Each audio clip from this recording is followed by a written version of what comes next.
Prospect Hill Cemetery, a fitting location for today's tale.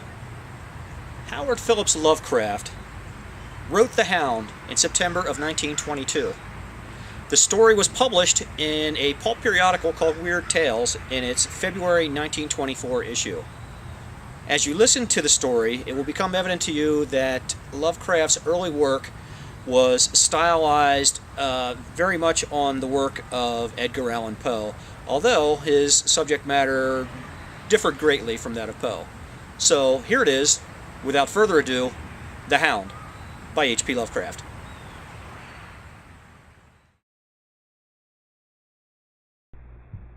In my tortured ears there sounds unceasingly a nightmare whirring and flapping, and a faint distant baying as of some gigantic hound.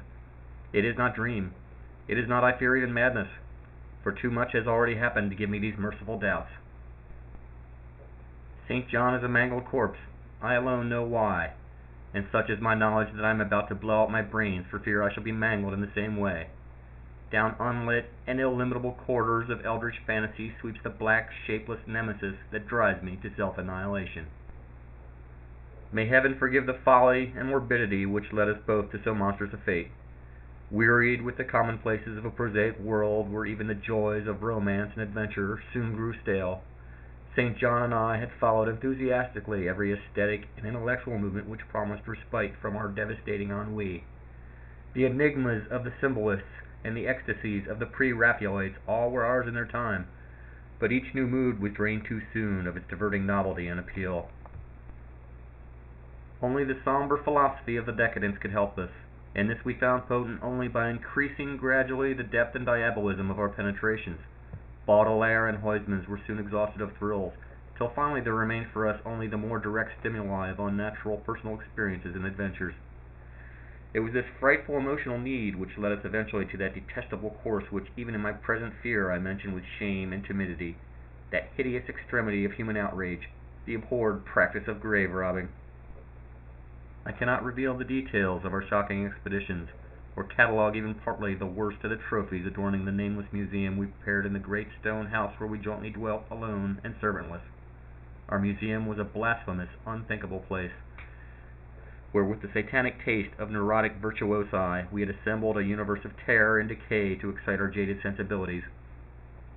It was a secret room, far, far underground, where huge winged demons carven of basalt and onyx vomited from wide grinning mouths weird green and orange light, and hidden pneumatic pipes ruffled into kaleidoscopic dances of death the lines of red carnal things hand in hand woven in voluminous black hangings. Through these pipes came at will the odors our moods most craved, sometimes the scent of pale funeral lilies, sometimes the narcotic incense of imagined eastern shrines of the kingly dead, and sometimes, how I shudder to recall it, the frightful, soul-upheaving stenches of the uncovered grave. Around the walls of this repellent chamber were cases of antique mummies, alternating with comely, lifelike bodies perfectly stuffed and cured by the taxidermist's art, and with headstones snatched from the oldest churchyards of the world. Niches here and there contained skulls of all shapes, and heads preserved in various stages of dissolution. There one might find the rotting, bald pates of famous noblemen, and the fresh and radiantly golden heads of new-buried children. Statues and paintings there were, all of fiendish subjects, and some executed by St. John and myself. A locked portfolio, bound in tan human skin, held certain unknown and unnameable drawings which it was rumored Goya had perpetrated but dared not acknowledge.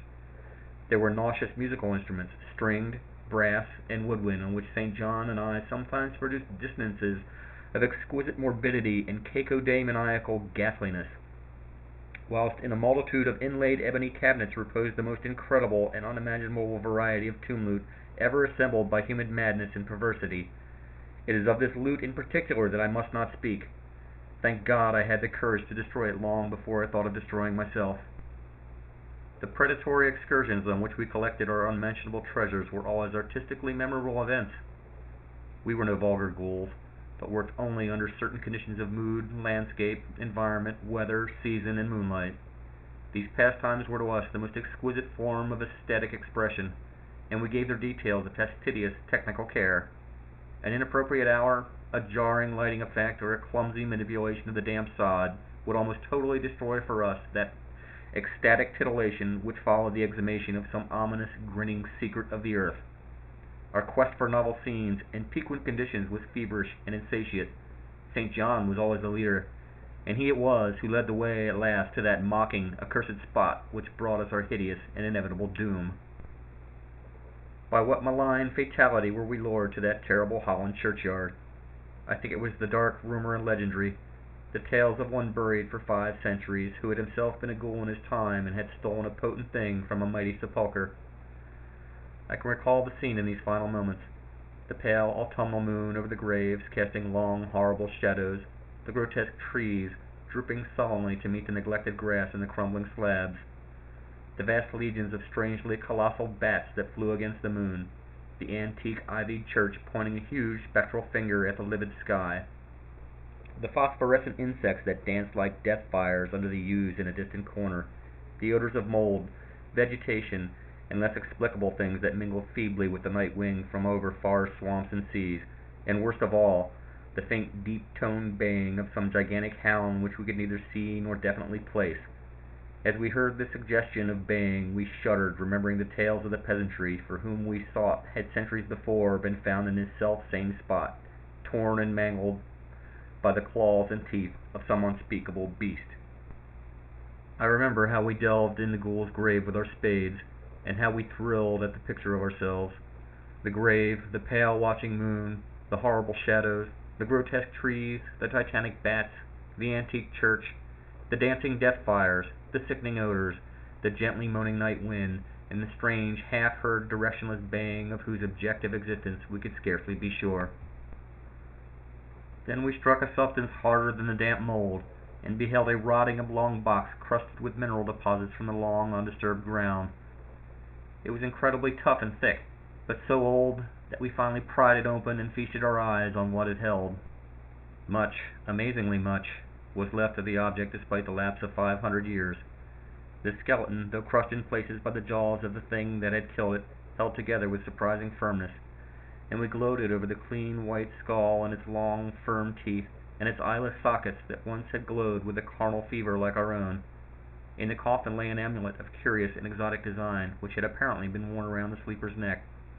It was the oddly conventionalized figure of a crouching, winged hound or sphinx with a semi-canine face, and was exquisitely carved in antique oriental fashion from a small piece of green jade.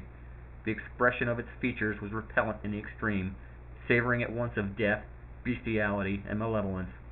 Around the base was an inscription in characters which neither St. John nor I could identify, and on the bottom, like a maker's seal, was graven a grotesque and formidable skull. Immediately upon beholding this amulet, we knew that we must possess it, that this treasure alone was our logical pelf from the century grave. Even had its outlines been unfamiliar, we would have desired it, but as we looked more closely, we saw that it was not wholly unfamiliar. Alien it indeed was to all art and literature which sane and balanced readers know, but we recognized it as the thing hinted of in the forbidden Necronomicon of the mad Arab Abdul al-Hazred, the ghastly soul symbol of the corpse-eating cult of inaccessible Leng in Central Asia. All too well did we trace the sinister lineaments described by the old Arab demonologist, lineaments, he wrote, drawn from some obscure supernatural manifestation of the souls of those who vexed and gnawed at the dead. Seizing the green jade object, we gave a last glance at the bleached and cavern-eyed face of its owner, and closed up the grave as we found it.